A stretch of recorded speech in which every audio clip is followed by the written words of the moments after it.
Bismillahirrahmanirrahim. Assalamualaikum warahmatullahi wabarakatuh. Alhamdulillahi rabbil alamin.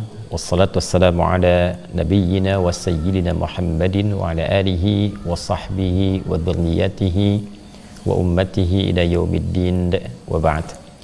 Saudara-saudariku dimanapun berada, semoga pagi hari ini kita semua tanpa kecuali mendapatkan kemuliaan di sisi Allah Subhanahu wa Ta'ala dengan segala kebaikan hidup yang kita terima, dengan segala ujian hidup yang kita jalani. Semoga seluruhnya mengantarkan keberadaan kita dalam ridha dan cinta Allah Subhanahu wa Ta'ala.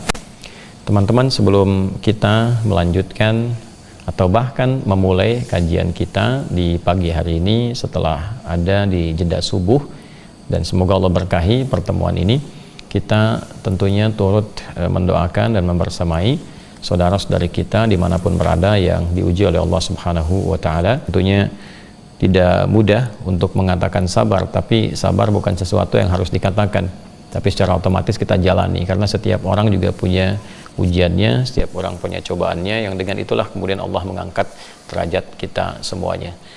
Ini yang pertama, teman-teman. Yang kedua, insya Allah kita akan coba di setiap kajian subuh, tepatnya ba'da subuh, dan insya Allah di hari ini ke esok agak akan mulai tertib untuk kajian-kajian.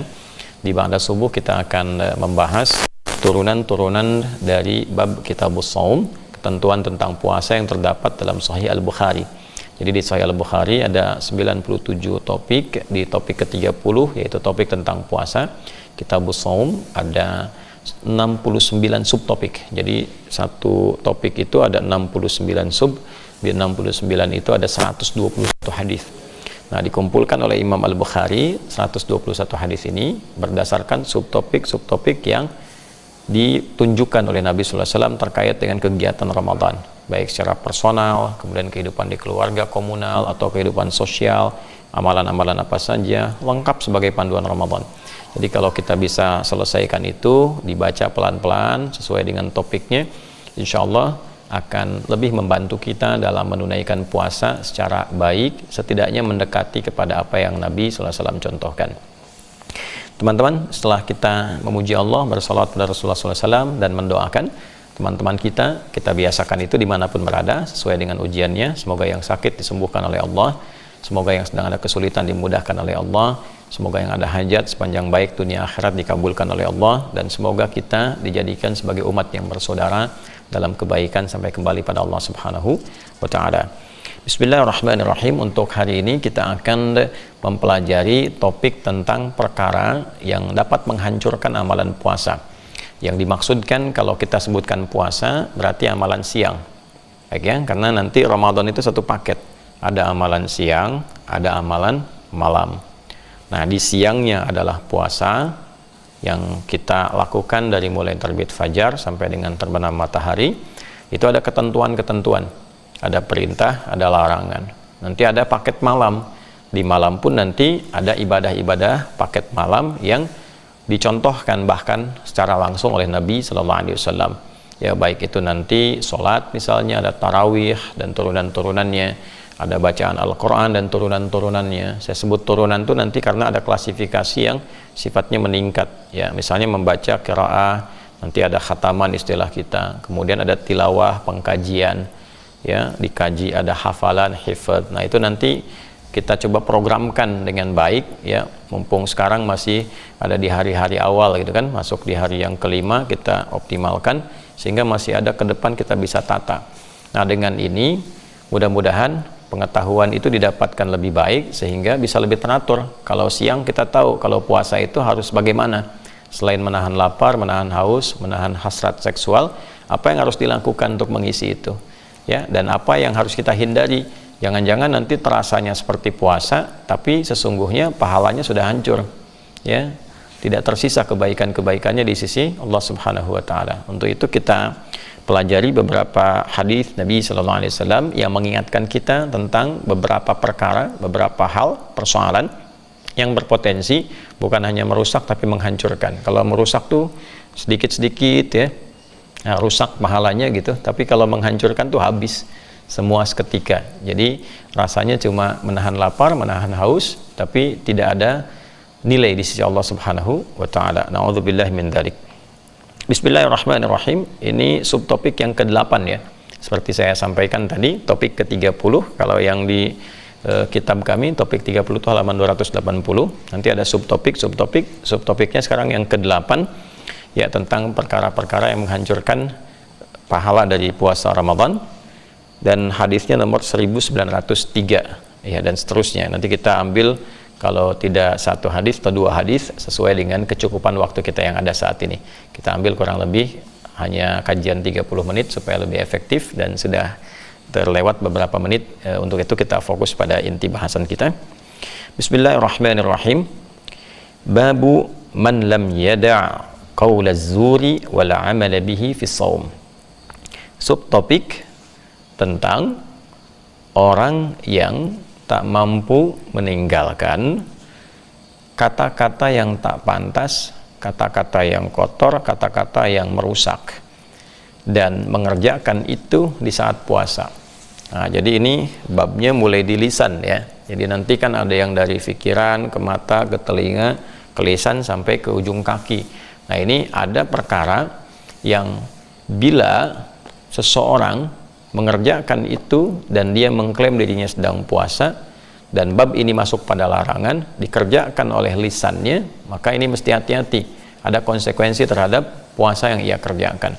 Nah teman-teman, ini mesti fokus dari bagian tubuh kita. Ada beberapa yang mendapat perhatian serius, baik dari Al-Quran secara langsung ataupun dari penjelasan hadis-hadis Nabi Muhammad SAW di bagian tubuh kita yang sangat menentukan.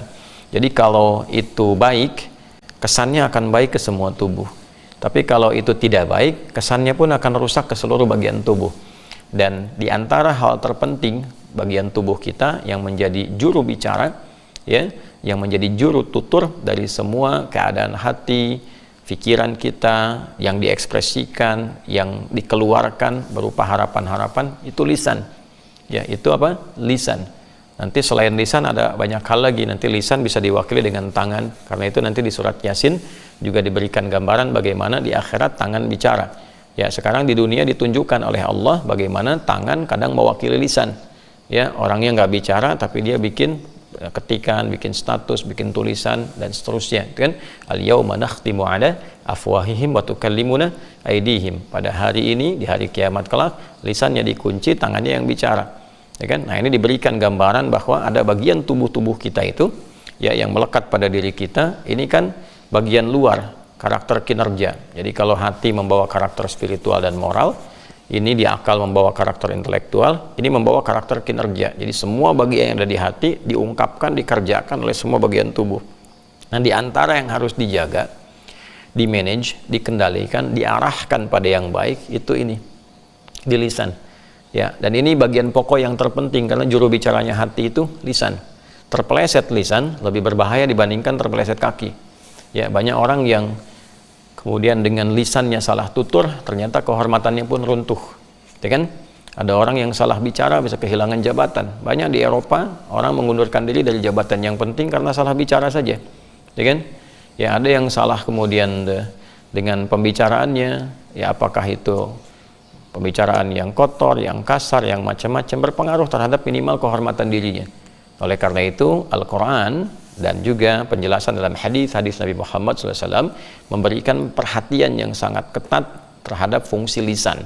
Dan di puasa itulah, di Ramadan itulah khususnya dilatih lisan ini supaya bisa dikendalikan dengan tutur yang baik, agar selepas penunaian puasa, lisan itu bisa berfungsi maksimal menjadi juru bicara dari semua keinginan yang ada dalam pikiran kita dan mengekspresikan setiap perintah dan larangan yang ada dalam diri kita dengan kata-kata yang lebih bijak, lebih baik, tutur yang lebih sopan ketika ditempatkan pada perkara sopan, tutur yang lebih tegas ketika ditempatkan pada perkara-perkara yang membutuhkannya tanpa harus menyinggung, mencelakai atau merendahkan pihak-pihak yang terkait.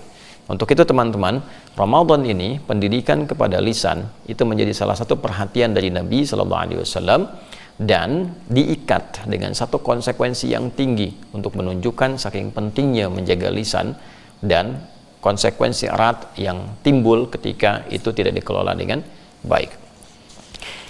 Bismillahirrahmanirrahim. Qala al-Imam al-Bukhari rahimahullahu taala, Imam al-Bukhari pernah menyampaikan, kita lihat, haddatsana Adam ibnu Abi Iyas, haddatsana ibnu Abi Dhi'b, haddatsana Sa'id al-Maqbari an abihi an Abi Hurairah radhiyallahu taala anhu. Saya pernah menyampaikan bahwa di dalam Islam, alhamdulillah, seluruh informasi, ajaran, doktrin yang terkait dengan bimbingan keagamaan, bahkan keyakinan, akidah dalam bertuhan, kemudian ibadah dalam mempraktekkan akidah itu, dan muamalah sebagai implementasi dalam ibadah itu, dalam konteks kehidupan sosial, akhlak sebagai penghiasnya, itu semua punya dasar-dasar referensi yang sangat ketat, yang bahkan tersambung kepada penutur asalnya. Kita bisa teliti. Nah, ini diantara hal yang menunjukkan kebenaran ajaran Islam dan sangat terbuka untuk digali, untuk diteliti, sehingga bisa ditemukan bagaimana keindahan, keketatan, dan keterperincian ajaran yang dimaksudkan. Kita sudah bahas dalam keterangan yang lain, sehingga bisa kita langsung praktekkan di sini. Imam Al-Bukhari menerima informasi hadis ini karena beliau tidak berjumpa dengan Nabi, harus dilacak dari siapa menerima informasi ini. Ya, maka beliau menerima dari sosok bernama Adam bin Abi Iyas. Ini profilnya juga ada, bisa dilacak keadaannya bagaimana. Adam bin Abi Iyas menerima dari Ibnu Abi Dhi'b, beliau menerima dari Sa'id al-Maqburi. Sa'id al-Maqburi menerima dari bapaknya menerima dari sahabat Abu Hurairah radhiyallahu taala anhu, ya, Abdurrahman bin Sahr nama aslinya, radhiyallahu taala anhu. Nah, beliau menerima informasi ini dari Nabi sallallahu alaihi wasallam. Jadi itu jalur yang disebut dengan sanad, runtutan periwayat sampai ke Rasulullah sallallahu alaihi wasallam. Apa yang disampaikan oleh beliau sallallahu alaihi wasallam? Beliau bersabda, "Man lam yada' qaulaz zur." Ya kan? Siapapun yang tidak berupaya meninggalkan kata-kata yang kotor. Ya. Qaulaz zur itu kata-kata yang tak pantas untuk diucapkan. Ya, bisa mengandung beberapa makna. Bisa yang sifatnya menyakiti, bisa yang sifatnya merendahkan kehormatan, ya. Bisa yang sifatnya kotor dalam arti jorok, ya. Misal kata-kata yang menyakiti, keluar kata-kata yang memang bukan hanya tidak pantas, ya, tapi membuat orang lain sakit dengan kata-kata itu, ya, menghardik tanpa ada satu hal yang jelas, ya, dasar-dasar yang dibenarkan, ya, keluar cacian, keluar makian, ya. Maka dari itu nanti ada beberapa hadis-hadis yang menyertai ini, fa in syatamahu aw qatalahu, gitu kan. Apabila ada yang mencela, menghina, menghardik, mengajak berselisih, memerangi, ya, dan itu bab-bab yang terkait dengan qaulaz zur, kata-kata yang memang tidak pantas untuk diucapkan. Jadi Nabi ingin melatih kita, menunjukkan keindahan ajaran Islam, bahwa Islam itu jauh dari kata-kata yang merendahkan. Islam itu jauh dari kata-kata hardikan, ya. Islam itu jauh dari kekasaran. Jadi orang masuk Islam itu pasti muncul hal-hal yang positif, yang baik. Kata-katanya terukur. Ya, jadi kalaupun harus keluar satu hal yang keras, sifatnya bukan keras, tapi ada ketegasan yang terukur. Ya, tidak disertai dengan sesuatu yang merendahkan, kan? Sesuatu yang menghinakan misalnya. Jadi poinnya bisa memanage lisan ini dengan baik, ya, bisa diarahkan kepada hal-hal yang positif, sehingga saat puasa itu menjadi perhatian yang sangat utama. Sekali lagi, karena lisan ini juru bicaranya hati dan pikiran. Keliru mengungkapkan ini, runtuh kehormatan. Kalau bukan kehormatan pribadi, kehormatan orang lain. Sedangkan hak kehormatan bagi setiap hamba itu sangat dijaga oleh Allah Subhanahu wa ta'ala. Untuk itulah kemudian muncul berbagai keharaman-keharaman untuk menjaga kehormatan. Makanya hukumnya haram, dari kata hurmah, sesuatu yang terhormat. Ya, kenapa diharamkan? Ya, supaya menjaga kehormatan hamba. Kenapa dilarang mencela? Sebab ketika mencela, runtuh kehormatannya. Kenapa dilarang menghina? Ketika menghina, ya runtuh kehormatan. Jadi hukum haram itu diturunkan supaya tidak hilang kehormatan. Demikian ujung kepala sampai ujung kaki. Kalau mau lebih naik, lebih tinggi, kenapa dilarang? Ya, diharamkan, misalnya korupsi dan sebagainya, zina, apalagi dosa-dosa besar yang lainnya, itu meruntuhkan kehormatan. Kalau bukan pribadi pelakunya, kepada orang lain. Ya.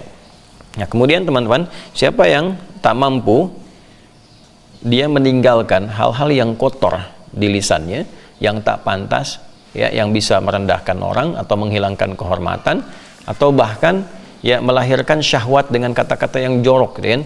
Baik sifatnya itu dengan pornografi ataukah dengan porno aksi di lisannya, macam-macam hal-hal yang tak pantas dilakukan. Ya wal amala bihi, ya, dan dia praktekkan itu dalam keadaan dia mengklaim sedang puasa. Ya, dia berpuasa tapi tetap mengeluarkan statement-statement yang tidak pantas, merusak